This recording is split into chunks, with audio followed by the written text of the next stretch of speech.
Hi everyone, welcome back to my channel.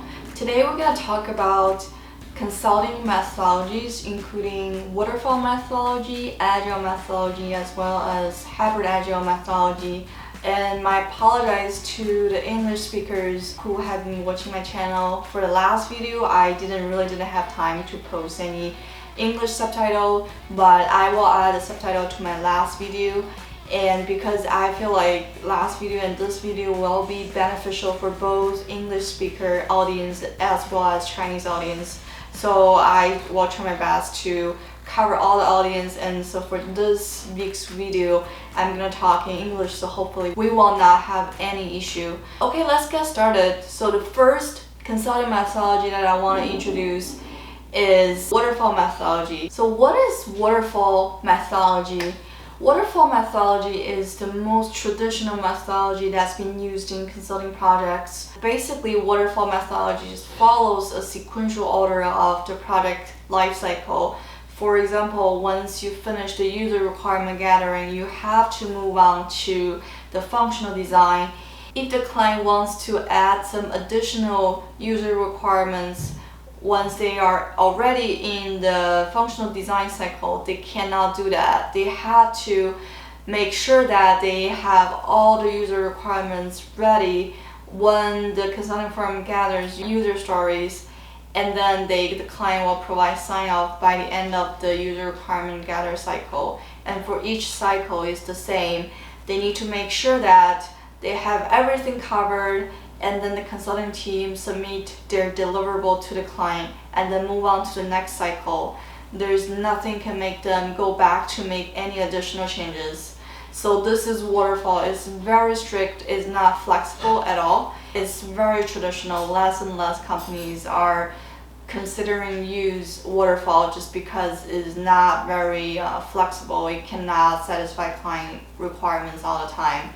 From an advantage perspective, waterfall methodology is very easy to follow and manage from consulting firm perspective because it's very straightforward. You just need to gather requirements, submit deliverable, and start functional design, build, and testing. It's pretty smooth. It is commonly used for smaller size of the project because they don't really expect a lot of changes. And also the requirement for the consulting firm under waterfall methodology is not as high as the requirement under agile methodology, because for agile you would expect a lot of random changes. You would expect the team is very knowledgeable to handle those changes, but that is not for the waterfall methodology. So the consulting team doesn't need to have a very knowledgeable person to handle everything. As long as you know some basic stuff, you have one person to lead a project, you should be fine. And also from client perspective, it's not very easy to make any changes once they sign off on previous cycle. It's so common that client realizes that they forgot to submit some user stories, or they realize that there's some fancy functionality can be added into this ERP system or this software development, etc. Once they get more and more familiar with the project, once they get more and more familiar with the technology today. But for waterfall, it's not going to happen because you're not allowed to go back to previous cycle to make any changes. Overall, this is pretty much about waterfall. And then let's talk about agile methodology. So what is agile methodology? It is an iterative process of designing, building, testing, modifying, and then repeating the entire process for different portions of the project. So basically, under agile methodology, it breaks down the big chunk of the project into small portion of the projects. So instead of building the entire project at once, they just break the big project down into small portions. Instead of having only one deliverable by the end of each cycle, you might have multiple deliverables, because one of the biggest difference between agile and waterfall is that the client can make changes whenever they want. The client can basically go back to previous cycle even they have already signed off. And with that being said, whenever the client make a change, it might potentially create an additional deliverable. That's why I was saying you might potentially have multiple deliverables instead of one deliverable under Agile methodology. Also, the client will feel less stressed to get everything ready for each cycle because they can always go back if they want to make any changes. Agile methodology is more flexible and is definitely used more and more for current consulting projects. One of the biggest advantages that I already mentioned is that the client can make changes and they expect a lot of communications between the client and the consulting firm, and client will feel that they get listened all the time. The consulting firm will work with them to make all the changes they want. And also, Agile methodology is beneficial for the project, especially if there's not a clear ending goal defined. Like for example, there are some companies that they know they have an issue today. They know there are some sort of functionalities not working, but they don't know what exactly they are looking for or what exactly they want. And they were hoping that the consulting firm can give them some suggestion based on what the similar size of companies do in the market so that the consulting firm can provide them the best practice in the market. So this is what a lot of companies are looking for nowadays.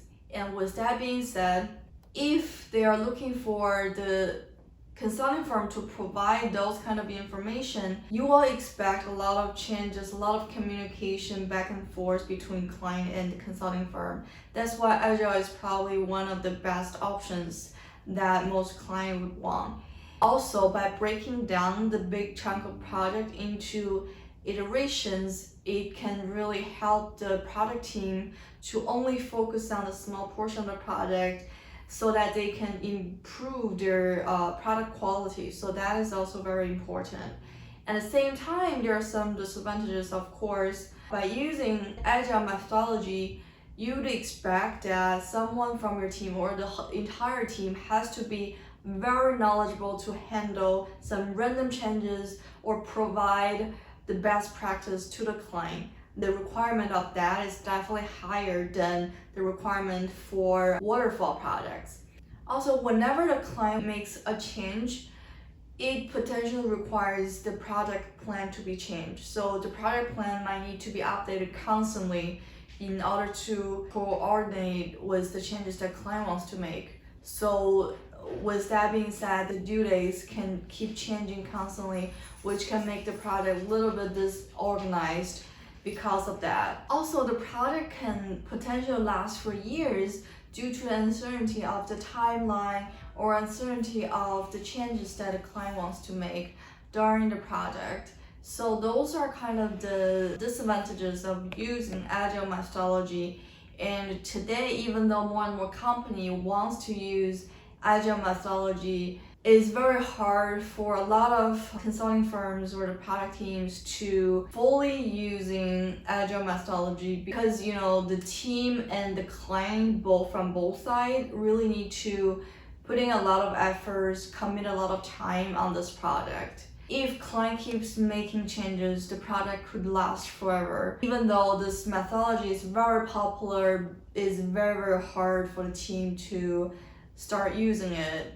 That brings us into the third option, which is hybrid agile, which is more feasible. When the companies are not ready to fully use agile methodology, they would choose hybrid agile. So what is hybrid agile?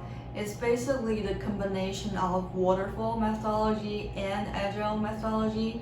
So you can adapt some traditional waterfall features, at the same time you can also adapt some popular agile features. For the hybrid agile project, the project is going to be predictive. You will still come up with a project plan with the proposed due dates, just like what we did for waterfall projects. But at the same time, client will still be able to make changes whenever they want to some degree, and then the project plan will be updated based on the changes that the client would want to make. So this will now require a lot of time commitment from both client perspective and also from the consulting firm perspective. But this type of project could potentially last still for 4 or 5 years. but it's better than last forever.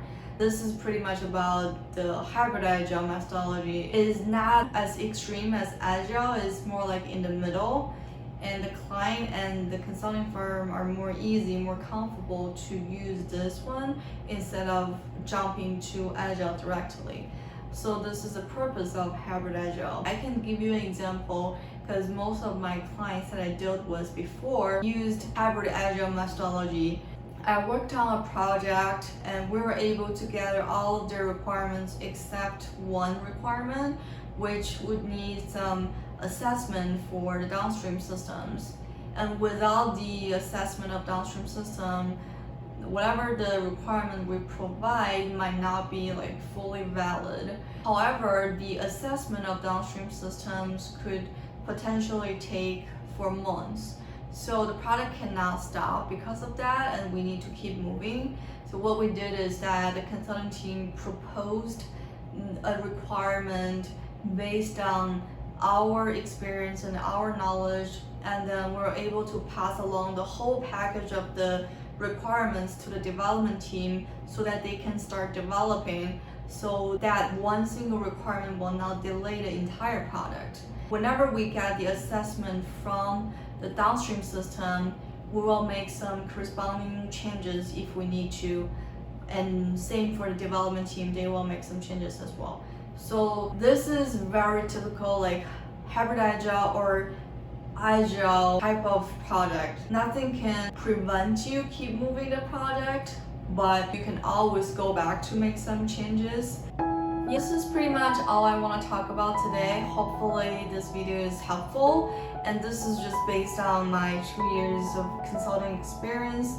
It's definitely not going to cover everything, but hopefully this is helpful if you're interested in consulting or if you just got into consulting field. And if you like my video, don't forget to subscribe, give a thumb up, and also most importantly, turn on the notifications so that you can get the latest update. Thank you for watching today's video. I will see you next week. Bye!